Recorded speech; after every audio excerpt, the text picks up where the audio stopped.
Let's continue from what we started last time from the Maamar Vayehiyu Chayei, and let's first give a little bit of a overview of what we learned up until now. So the pasuk says Vayehiyu Chayei. The pasuk speaks about the life of Sarah, the years that Sarah lives, and the Zayar's question was, why is it that specifically Sarah, out of all the Imais, out of all the tzidkaniyos of the world, why is Sarah specifically, why does the Torah speak about her death? The Zohar said, no, every one of them, their death, there's other ones that speaks about their death. And the Zohar explains, no, why does it enumerate the years of her life? And the question basically of why does it speak about her death and what it says of what it really means, why does it speak about her death means when you speak about someone's death, when you say, she died, meaning the completion of her life. And that's why the question wasn't, okay, so it says about other ones, they died, but it doesn't say the specifics. This is what their life is all about. And we explained last time, what's the issue with speaking about the women and the tzidkaniyos of the world? Obviously, the imais, the tzidkaniyos are the most important aspect. And there's things that we have with them, which we don't even have by the others. But the idea is that the concept of the way the Eibishter created the world is there's Ish and Isha, which is Zah and Malchus, the giver and the receiver. It's two halves of a coin. And therefore, there's no place for speaking about the life, for speaking about the completion of the life of the half, which is called Malchus, because what is there to discuss? It's all an aspect, it's all a continuation of Zah, of the Avos and of the Tzaddikim.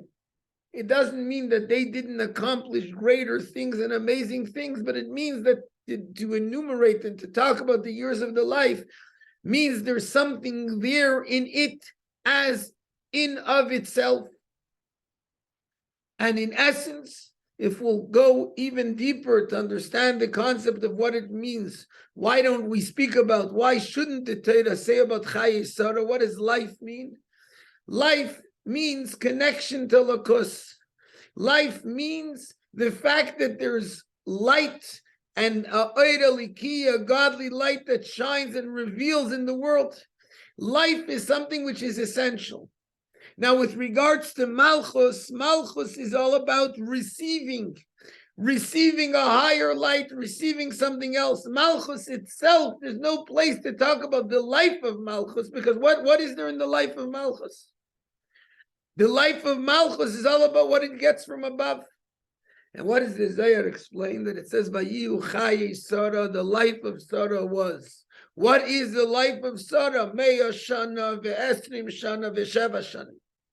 The Oisios of Eliki, the godly light, which is above Malchus, that comes into Malchus. But with Sarah, she merited the Chayin Eloin she herself had. In Malchus, she revealed the essence of the light that's above Malchus.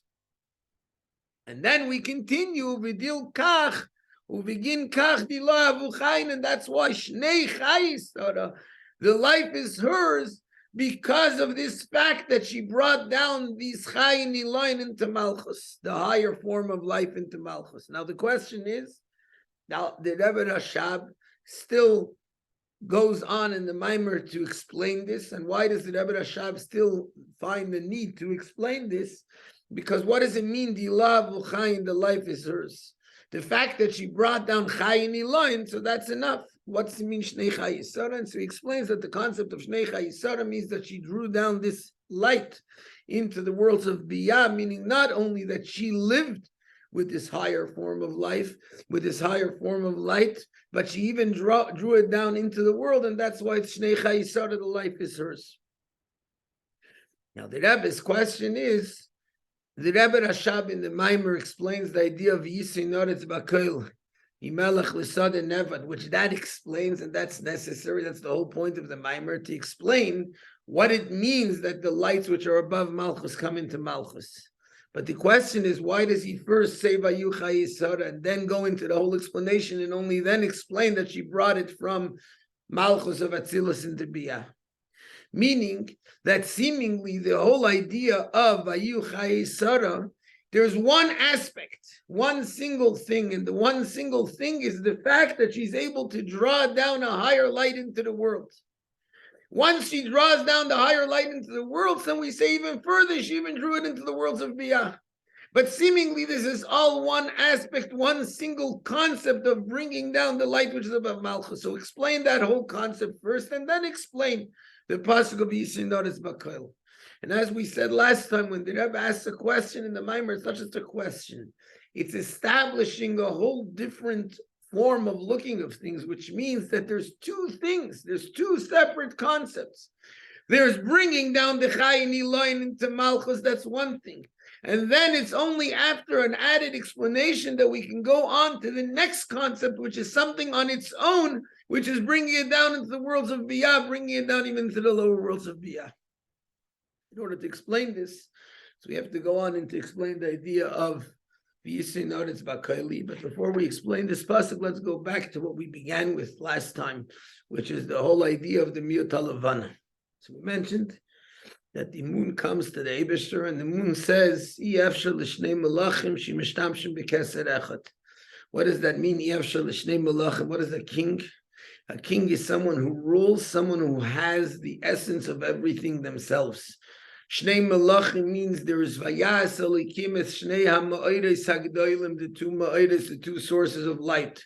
And as we explained, Ma'or, there can only be one Ma'or. A source of light, there can only be one source. So what is it? It's two sources which are both Mishtamshim B'Keser Echad. They're both using the one single crown, the one single idea of revealing the essence. Came along the moon with a taina. Why did the moon come with this taina? The moon came with this taina because the moon, specifically the moon and not the sun, because the moon knew that its mission and its purpose and its goal is still to be Shnei HaMa'oros HaGdolim, which means even when they were both Ma'oros HaGdolim, one of them is the sun and one of them is the moon. The sun's idea is to shine, the moon's idea is Oir Chayzer, to bring the light, the bouncing light, so to speak, that comes from below, from the world itself. And so the moon said, I'm not able to accomplish my mission if it's Shnei Malachim Mishtamshim B'Keser Echad. If all it is two Ma'oros. So then there's no difference between the sun and the moon. We're both shining. So then how will I be able to accomplish my mission of revealing the light of Hashem from within the world? And the Eibishter said to the moon, you're right. You're right, and l'chiu mati atzmich. Now, l'chiu mati atzmich, go make yourself smaller. There's two ideas in making yourself smaller.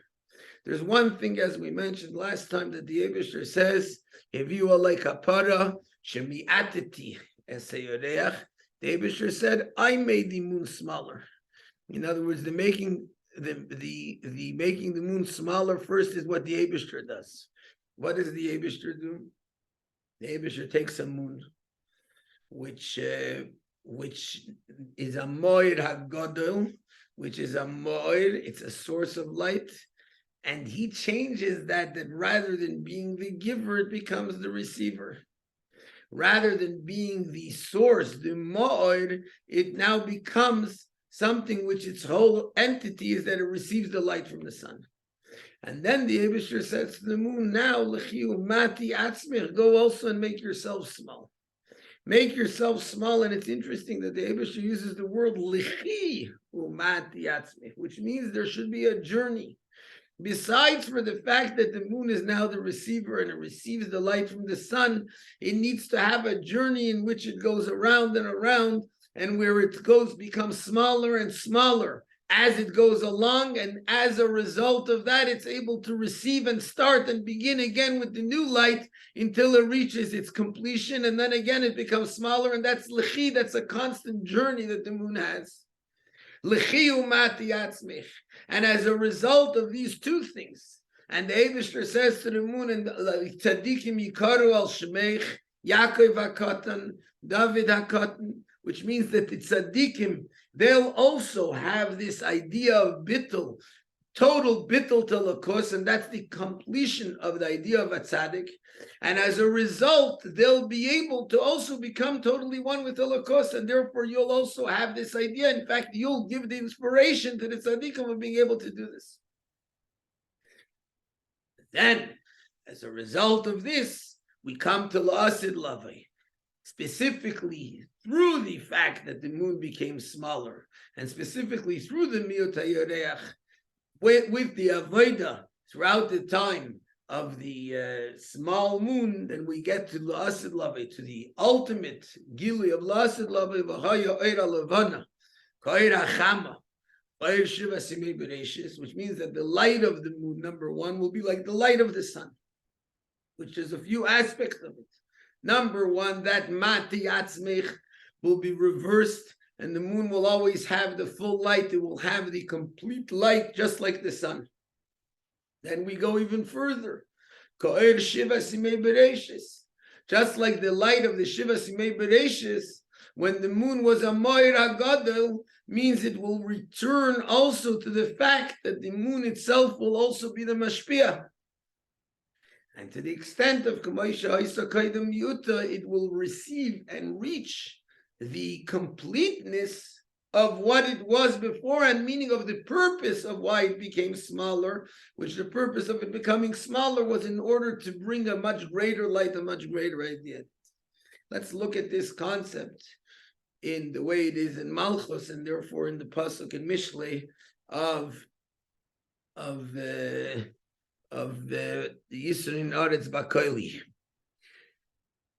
And the Eibishter makes the Sfira of Malchus, and the Sfira of Malchus, the Eibishter makes it to become a Mikabel, which means it's a receiver. It doesn't have Leislam, Migarma, Klum, it doesn't have any of its own light. It doesn't have anything on its own. All it has is what it receives from the sun. But then in addition to that, there's an aspect where in Malchus itself, there's two aspects in Malchus. And that is the following. What is the concept of Malchus, meaning Malchus Leislam Migar Moklum?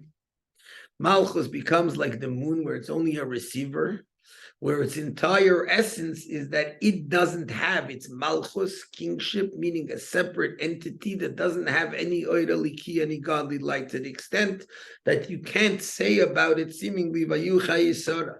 Regarding Malchus, you can't say it lives, it has no life. It has no life of its own. Life is a lokos, it doesn't have any of that life. Then, in addition to that, in Malchus itself, every sphira is made up of all the 10 spheres. Now let's look at what are the 10 spheres, the way they are, the spiritual spheres of the Eibishter. Let's look at the mashal of a person. In a person, the person has intellect. Intellect is something with which a person can grasp and understand something that's not him. So, for example, when you want to understand the Lokos, you want to understand about the Eibishter, intellect enables a person to go out of themselves and to connect to something higher. So if the person is only a person of physical existence, through his intellect, he can connect to spirituality. Then there's emotions. So the difference between intellect and emotion, in intellect, it's all about understanding and grasping something that's outside of the person. In emotion, it's about how the person feels. I feel. What do I feel like? I love, I fear, etc.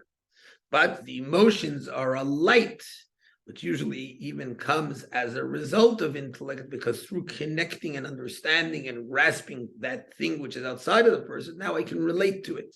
So it's how I relate to something else. That's why it's a light that shines in me, meaning a revelation, something that can connect me, that can bring into me a connection to something that's not me, but it's me. It's how I relate to it. With intellect, I'm understanding, I'm connecting to that essence of that thing. With emotions, I'm feeling it. Now, in emotions themselves, there's chagas, which are called the pnimius, the inner essence of the emotions, which that's the feelings themselves. The feelings themselves is the relation itself, the way I'm relating to the world. Then there's nehi, netzach yisoid, is the result of those feelings, the way they'll translate into something else, till there's malchus, which malchus is like dibur, speech, meaning just speaking, expressing, or action, an existence on its own, which is completely not intellect and not feeling, it's a physical existence. That's in a nutshell. Then you have Keser, which Keser is something which is above the Sfiris, above even intellect. That's the expressions of the very essence of something which is above understanding, above the person completely. Now, with regards to Elokos and the way the Sfiris of Elokos come into the world, the existence of the world means an existence that Hashem created and made, one that is separate, removed from godliness. It's an existence. The very meaning of existence means me. Me means not Hashem. Now, the essence of that existence is in order to draw down godliness into it, in order that it should begin and be able to relate and connect, to make a dira b'tachtenim, to bring godliness into it. And that comes with the whole Seder Ishtalshalos, starting from Moichin, which means the way the godly light, which is more connected to godliness itself, is revealed in the world. Midas is the way the world relates to godliness, until Malchus, which is the world on its own. So in Malchus, there's all of these 10 spheres. Malchus has what we call a full light. A full light is when it has revealed in it all of the spheres, meaning in Malchus, there's the full revelation of godliness. That's when the light of the moon is complete. And then there's the time when the light is completely gone, until there's nothing other than Malchus of Malchus, which means there is no light at all. All there is in the Malchus is just its expression of the expression, and that's it. Now we're saying that when the Eibishter created the world, so he made two aspects of Malchus. There's Oretz, the chitzonius of Malchus, the outer aspect of Malchus, which means outer, the way Malchus relates to other things, the way it doesn't connect to Gilelokos. Sad is the field, which is the inner aspect of Malchus. Similar to in the world, where you have Oretz, you have an earth, which the earth is the place which doesn't have, it's an existence of its own, the lowest form of existence. And in fact, earth is something which covers up everything else. But then there's the amazing powers that are there naturally in the earth, and they can be brought out through seeds, planting, watering, etc., which that can only be done in a sada, in a field, a place which is able to be done. There's the tough earth, the tough ground that can't give force, even though it has inside it all these powers, but it's not able to give it force. It's too tough. You have a sada, a field, that through proper charisha and zriya, plowing and planting, you're able to bring and to draw out those inherent powers that are in the earth, which is to plant and to give forth all the plants, etc. Now, the ultimate purpose of creation, obviously, is that Elokos should be revealed everywhere in every aspect of the world. The ultimate is that it should be revealed in the lowest aspects of the world, in Aretz. In order to create that existence of the lowest aspects of the world, so that Hashem made Malchus in two ways, and that's the L'chiu Mati Asmich. It's a good idea. You have Sadeh and Aretz. Sadeh is Gan Eden. Gan Eden is where the Gimel Rishonos of Malchus, Chachma, Bina, and Das, the Moichin that are in Malchus are revealed, making it a place which very easily you can draw down the Eiris Alikim, you could draw down Elokos into it. It's a Makam Mukshar, it's a place for planting. Aretz is a place where it's hidden, where it's not able to be revealed by definition. That's the ultimate, and that's actually what the Eibishter says to Malchus, L'chiu Mati Atzbech. It's not enough that you are the receiver. In order to fulfill the ultimate purpose of our chayzer that you're complaining about, that in addition to my making you smaller and into a receiver, that you don't have any light of your own, that's still not enough, because then you're still connected to the Gili of Elokos. That's still not fulfilling the ultimate purpose of Dira B'Tachtenim. The ultimate purpose is l'chiyu mati atzmich, make yourself smaller, meaning make yourself in a way that the light, even that light of the sun, is not apparent in you anymore. Come to a place of complete bittul till that complete total zero, this complete total empty, where there's nothingness, the idea of aretz. Eibishter puts Adam Arishan into Gan Eden, and he puts Adam Arishan into Gan Eden, but since it's the Eibishter putting him into Gan Eden, he puts him into a place where la'avdo l'shamra, where he's able to connect to the Gilui Elokus and to draw down Elokus into the world. And essentially, had there not been a Chetei Tzadas, Adam Arishan would have continued to do that type of avodah, which essentially is like the avodah of Yemaisa Mashiach, just bring down the itis that are above the world into the world. Came Chetei Tzadas, and the Eibishter, there's now a lack that came from the person choosing the wrong choice, from Adam Arishan choosing to do against what the Eibishter told him.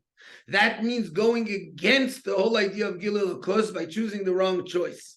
But essentially, through his choosing the wrong choice, what happens? By Yigarish Hashem Elokim es Adam Gan Eden, the Eibishter chases Adam Arishan out of Gan Eden. He sends him away from Gan Eden because he chose that. He chose to not be connected to Gilui Elokus, to go against the Eibishter. So now instead, Adam Arishan is in the Adama, in the Aretz, in the place that is the total opposite, the total concealment of Gilui Elokus. It's not a place where he can just draw down Gilui Elokus. What can he do over there? In this place, in the Aretz, Adam Arishan is able to lavay the soadama. Not anymore le'avdo l'shamra. Le'avdo l'shamra meant draw down the Gilui Elokus into Malchus in Tzadeh. Now it's lavay the soadama, means first you have to work through the land, the aretz, which is a concealment, be mevarer, break that concealment of the aretz. Because asher lukach misham, because that's ultimately the purpose, and that's where man came from. That's why Adam Arishan has that power to make this transformation. What's the transformation? Yisrein aretz bakoili. The advantage, and let's look at the simple meaning of the pasuk, because Chassidus puts the two meanings together. The simple meaning of the pasuk is the advantage of the earth is in everything. In everything that exists, you see the advantage specifically of the lowest place. Why? Because Melech Lisad and Nevad, even the king, has to work in the field, because that's where he gets his michah, that's where he gets his life force, that's where he gets his food from. Meaning that the purpose of creation, the purpose of everything is specifically that things come from the world, that things come from the lowest place, and that's why the Yisrin of Aretz is in everything. Now in Chassidus and in Kabbalah it explains that there's the two aspects, Aretz and Sadeh. The Yisrein of Aretz, when do you bring the Aretz to its advantage, meaning to fulfill its purpose, the purpose of l'chiyu matech atzmich? When do we bring Aretz to the advantage of bringing in it the ultimate of what it's all about? Bakoili, when you bring Yisoid into it. Because Yisoid means bring the Giluyim of higher than Malchus into Malchus. Bring the Gilui Elokus into the world. And Melech, Lisada Nevat, when there's a Vaida in the Sada, the king comes over there. Now, why do we mention that in Sada? Seemingly, if the Yisrael is in Aretz, why are you mentioning Sada over here?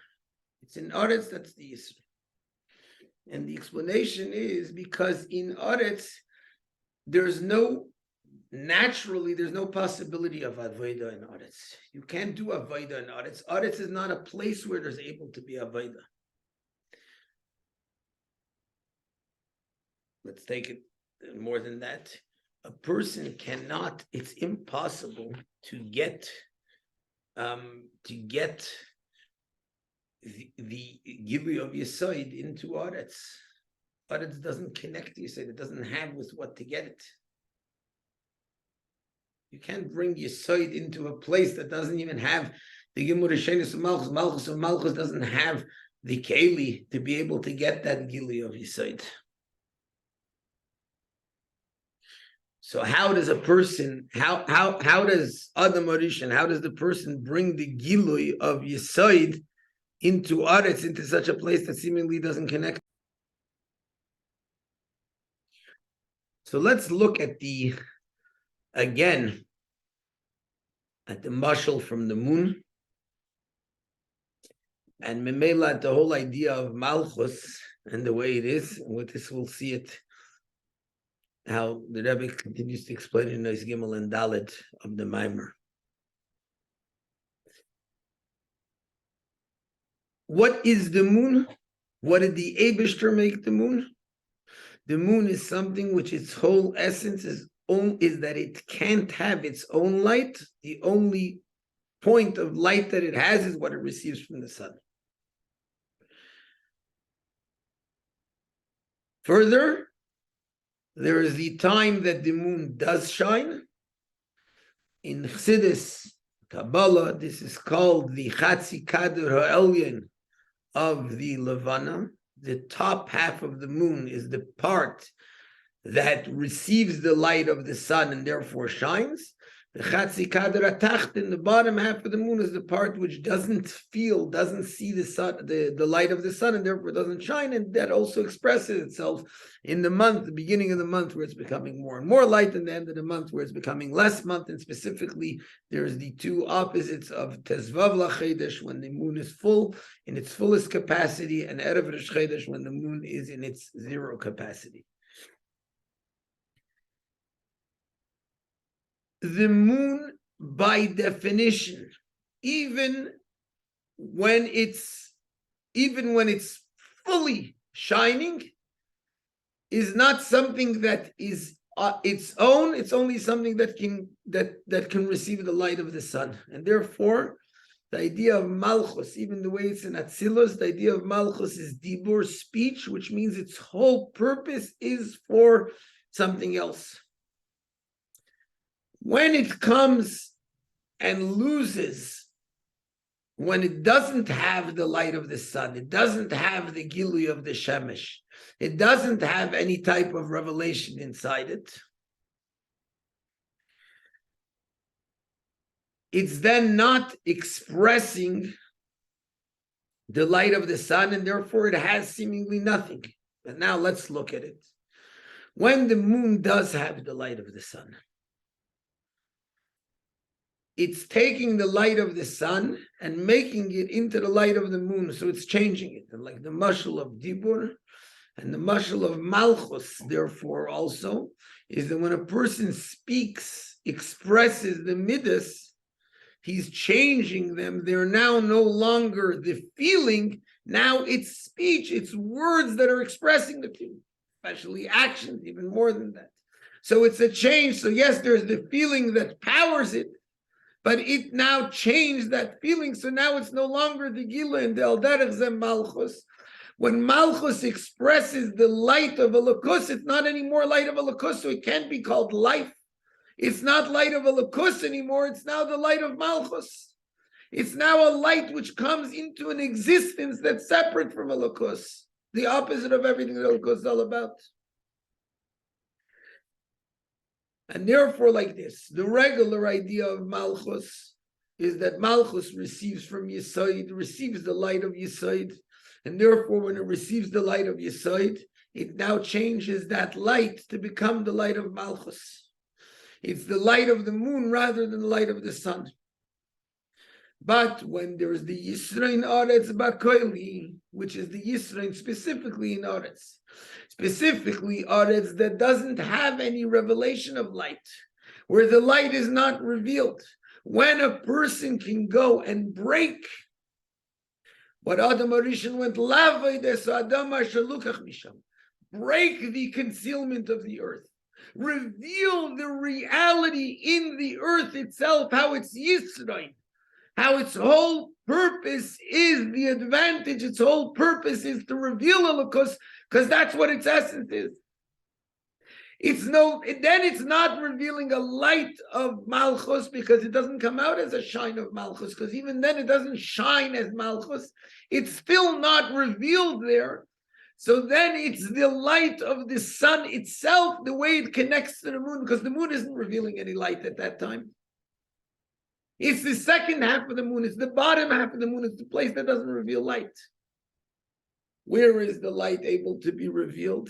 In the sun, in the field, in the top half of the moon, in the part that's connected to the Gili of Yesod. That's connected to the Gili of Atzilus, the Gili of the Oisios of Atzilus. Over there, it's able to be revealed. But over there, where it's revealed, not revealed in a way where it's Chama, it's revealed where it's the way the Ardalvana. To give an example of this, Benegea, the concept of Gan Eden, we have the famous saying, the Marash, that it says in Chassidus, it says in Kabbalah, that now when we do mitzvahs in this world, it's Moisif Oides and Atzilus. It's adding light in Atzilus. Why is it adding light in Atzilus? Why not in this world? Because this world, by definition, is a dark place. This world, by definition, is a place where there's no Gilui Elokus. So if it's a place where there's no Gilui Elokus, so whenever I do a mitzvah, I'm not revealing godliness in this world, because this world remains a physical world where godliness is not revealed. Where is it revealed? In Atzilus, but that's not for Atzilus. It's in storage in Atzilus, because Atzilus is a place where that's able to be revealed. So in general, again, when the Eibishter put Adam Arishan in Gan Eden, it's over there, L'Avdol L'Shamra, it's a place where the Oyer Eliki is able to be revealed through Avodah in Gan Eden. Then he was Gurash mi Gan Eden, and there the Avodah is Birurim, where there's no Gili Oyer, where there's no light revealed, where the moon is, the light of the moon is darkened, where it doesn't show any light. But at the same time, that's the Yisrein Aretz Bakoili, when you're able to bring down Yesod, which means through Avodah, you reveal the reality of Elokus into the world. That doesn't become revealed in this world. And on the contrary, that's a Maila, because then it's not Eira Levana, it's not anymore the light of the moon, it's the light of the sun itself. But the light of the sun itself is not able to be revealed in the world. So there, where is it revealed? Sada Nevad, when there's Avodah, the Avodah which is in the Sada, but even more the Avodah which comes in the places where is in Aretz, that reveals the Melech Ilah, as we'll explain, that the king becomes revealed in this union of Sada.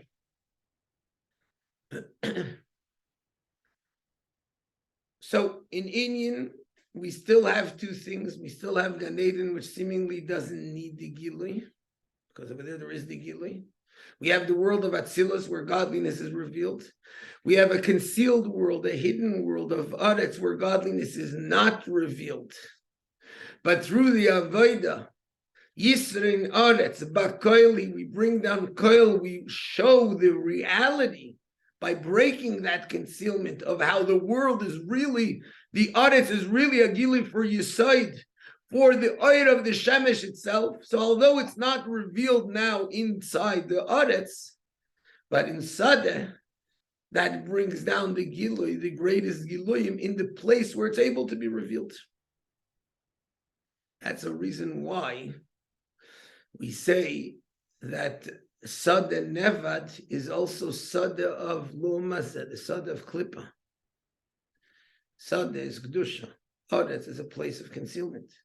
Then we say Sadeh is Basadeh Mitzah, Esav Ish Sadeh. Why is that Sadeh? Why is that a field? Gilui is only in Sadeh. A field has the ability of revealing. Malchus, the moon itself, the way it's in the darkness of the moon, the bottom half of the moon, which doesn't reveal anything, doesn't reveal positivity, doesn't reveal negativity. All it has is a lack of light. Sadeh, revealing, I can reveal in one of two ways. Either I reveal the truth of Kedusha, or I reveal the idea of Esav Ish Sadeh, of Lu'umazeh, of Klippa. when there's melech l'sada nevad, when the aretz, the klippa is broken, so then the sada nevad makes the ability to transform even the sada of l'ummah into sada of klippa, the revelation of the opposite of klippa into the sada of kedusha. That's the ultimate of where everything happens. Let's take that into another aspect, which is also explained in the Maamar of Chassidus. The Beis HaMikdash is also called Sadeh. The time of the Beis HaMikdash was a time of Sadeh. Now, in the Beis HaMikdash itself, the truth is there's two Batei Mikdash. There's the first Beis HaMikdash, which was more the idea of the Moed HaGadol, of the sun, because it had all the Giluyim. It was the full Gili of Oir of Kedusha. In other words, the full Gili of Oir of Yisoid, which Yisoid is the one that draws down Koil, all the other Sfiras of Atzilus into the world. There was the full Gili of Atzilus in the first Beis HaMikdash. So although in a sense, because it's the Beis HaMikdash, it's a physical place, it's still Malchus, but what was revealed there wasn't Malchus. What was revealed there wasn't the moon, it was the sun itself that was revealed over there. In the second Beis HaMikdash, there was then the inyan of Levana, meaning it mati atzmech. It was missing five things, which are the five partsufim of Malchus. The Gili of Elokus was missing, but yet there was still a certain Gili Oir that was there in the second Beis HaMikdash, a Gili Oir of the Oir Levana, of the light of the moon. In that Sadeh, in the field, which is the Beis HaMikdash, was a Makam Mukhshar for Avodah. Over there you could do Karbanis, over there you can bring Karbanis to the Eibishter. Over there you can reveal Elokus, over there it's Keshib, it's able to be the Birchas Kayanim with the Shema Mefeirash, the Avodah of the Kayanim, Bachashai, Berusa, the Lipa, and the Levim. There was a Avodah that was done, that was bringing down Elokus, godliness was revealed, whether in the first Beis HaMikdash, in the second Beis HaMikdash, godliness was revealed. You came there, you felt Gililakus. There came the Churban Beis HaMikdash, and that's considered to be the second half, the bottom half of the moon, where Elokus is not revealed, where there's Malchus of Malchus, where it's into Aretz, into a place where Elokus is not revealed, where we're chased away, where we're chased into Galus, where Elokus is not revealed. Ultimately, the ultimate revelation that there's able to be is because even in the Beis HaMikdash, the Gilui is still a Gilui of Oir. It's light. Light meaning it's not the essence of a Elokus, it's only a light, and especially the idea of it's the Oir Levana. But through the Mati Atzmich, through the lack, through the fact that there's a destruction, there's able to be then Melech L'Sad and Neva, that we're able to bring down the Giluyim. The Giluyim that were there in the Karbanis of the Beis HaMikdash, but they were revealed only as Oir Levana. Through Galus and through the Avodah of Galus and the Avodah of Karbanis, the way it's the time of Galus, we're able to bring down the king himself, the essence of the king.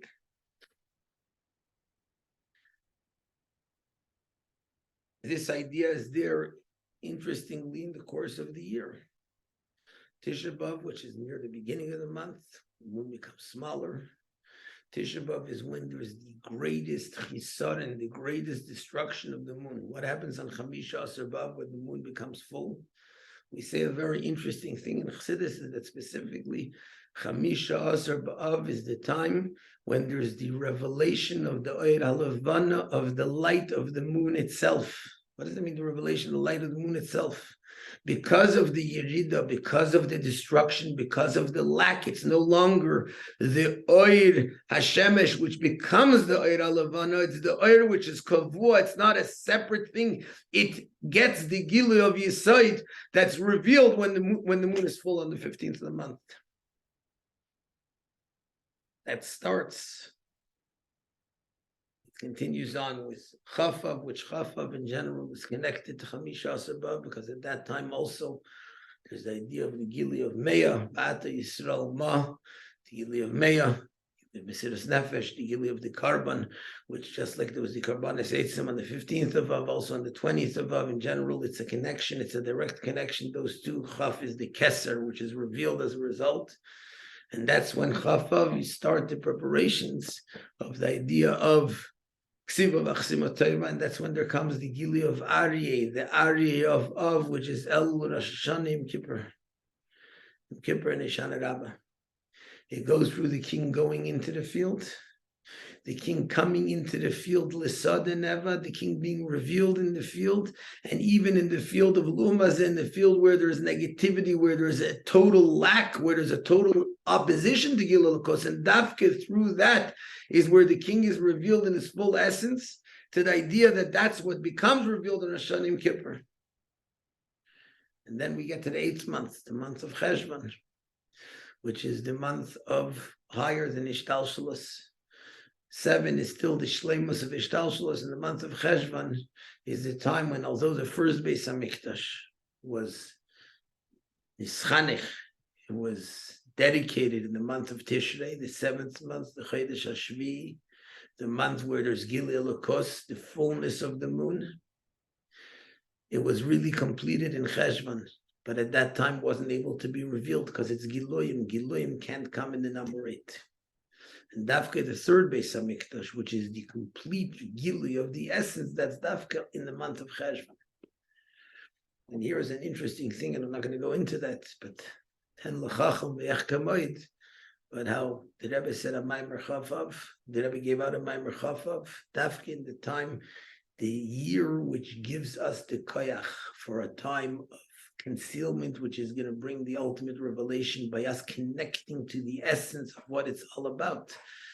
And the Rebbe gave out a Maamar Chavav, besides for the Rosh Hashanah Maamar, which that was the Taka Be'atzmai.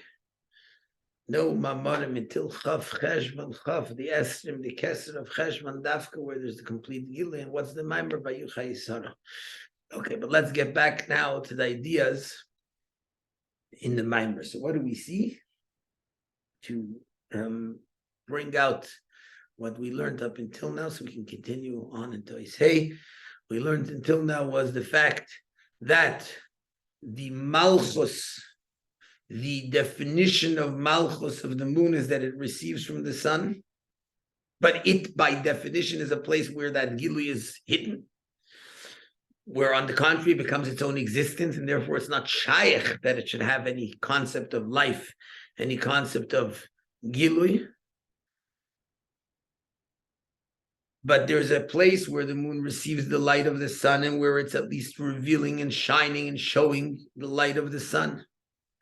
And then there's a place where Mati Atzmech, where the moon completely loses that Gilui, where Malchus doesn't feel, because even though Malchus always gets from Yesod, but where Malchus doesn't feel the Gilui of Yesod, and when a person goes and enables there to be the Gilui of the essence of what it's all about, then that brings the Gilui that it becomes no longer Eira Levana, but it becomes the Eira Chama on its own.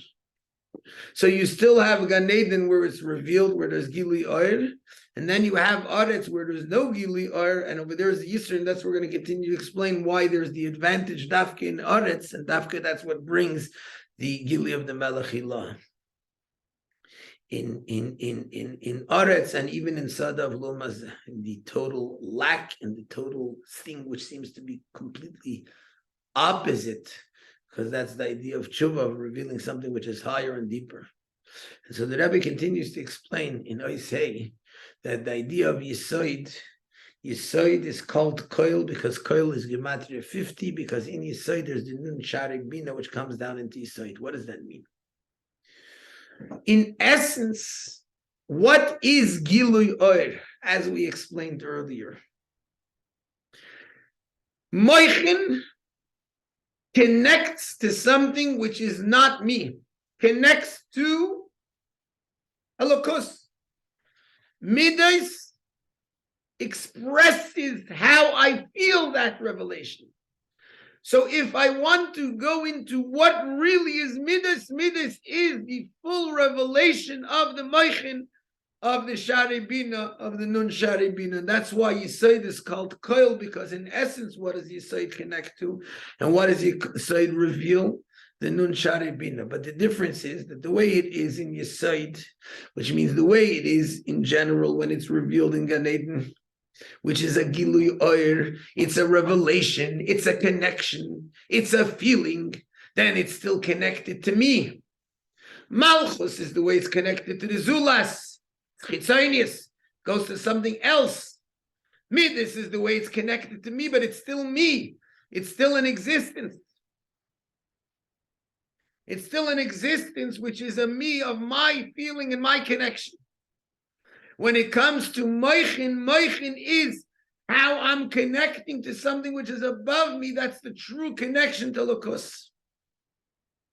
Now the truth is that even Malchus, the way it receives from Yesod in Gan Eden, even though it's not fully revealed idea of the moichin, but in a sense, there is a little bit of a connection still to that. But even that, moichin is still, in the end of the day, it's not a complete, it's not completely not me. And that's what the Rebbe explains in Vav. When moichin is still not totally out of me, because it's still part of Ishtalshlus, it's still part of the oyer, part of the revelation, part of the connection of the understanding. There's something which is completely above Ishtalshlus. That's the essence of not me, not a world, not an existence, not something I can understand and relate to, a Lukus on its own. So we'll take it in the idea even of the moon. Again, let's go back to the concept. The moon, when it gets the light of the sun, it makes it into its light. It's now I'm shining. That's still not the full Gili. The moon, when it even connects to the source, which means it feels how that light that it's shining and expressing is the light of the sun, but in the end of the day, it's still not the complete essence of light of a Lukus. It's still not the Gili of a Lukus because it's still me. It still comes through me. The ultimate is when you get to something which is completely higher than Ishtalshelus, and that's Keser. What's Keser? Keser is above the head. Keser is something which is not intellect, not emotions, and definitely not Dibur of Malchus. It's the essence. It's the Gili of the complete essence. And that's why we explain that through Tiferes you reach Keser. And again, what's the Rebbe explaining? Why is it through Tiferes? Why not through Yesod? So Rebbe says, because in the end of the day, Yesod is still something which is drawing down further, so there still is an existence. Tiferes is what we call Melech Ilah. Tiferes means the full connection of the Etzem Amides, but the way they reach Keser, which means the way they reach the inner essence, which is above any type of separation, above any type of any other existence other than a Lukus. So if we can maybe sum this up, not sure what time's already. Maybe it's time to sum this up, and then Mr. Hashem will continue the next time. So to sum it up, if you look at the way that the Midas come, there's Malchus, which is the existence, and therefore it's not really alive. It's lacking Gilui Lukus. Malchus, the way it receives from the light of higher than Malchus. But in that receiving, it could be receiving in a way where my receiving is still that I'm feeling and I'm connecting and there's still me. So that's again not the Gilui Lukus, the ultimate purpose. There can even be the moichin from which it comes, but again, that's my understanding. There's through Tiferes, which that's what we call Melech Ilah, which Tiferes enables the connection of the two opposites, meaning the connection of the way they are in their essence. That's why Tiferes is called, in Yesod also connects. Yesod is called the Achid B'Shmaya V'Arach Chil B'Shamayim V'Aretz. Shamayim is Chesed and Gvura, Eish and Mayim, and Aretz is Malchus. But when Yesod connects the two, it means it's drawing down a Gilui of above the world into the world. So again, it's the Gilui, it's the revelation, the way it comes into it. Whereas when Tiferes connects it to, it's because Tiferes revealed something which is above both of them, which makes their bring out the essence. So it's not a connection which is revealing the light. And like we said, that the moon, even when it's not shining, the bottom half of the moon, the seeming part which never has any light, it's revealed in its essential connection to the essence, which that's something which is way beyond. That's what makes that Yisrein Oretz, which to the extent that it even adds into Sada, as will Mr. Hashem explain further in Ois Zayin. So we'll do next time the last three Oisios Beis Hashem.